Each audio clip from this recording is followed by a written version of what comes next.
is 8:30.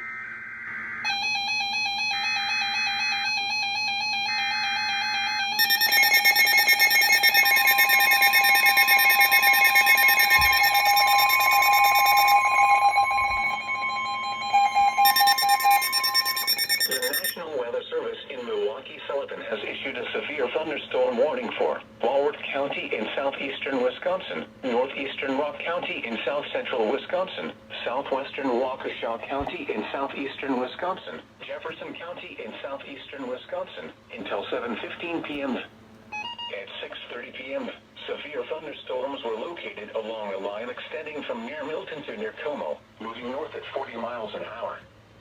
Hazard, 60 miles an hour wind gusts and penny-size hail. Source, radar indicated. Impact, expects damage to roofs, siding, and trees.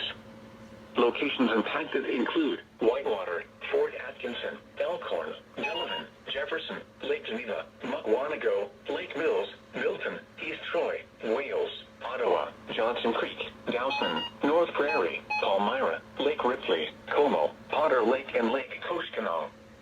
This includes the following locations: Ottawa Lake Recreation Area and Pinewoods Campground. For your protection, move to an interior room on the lowest floor of a building.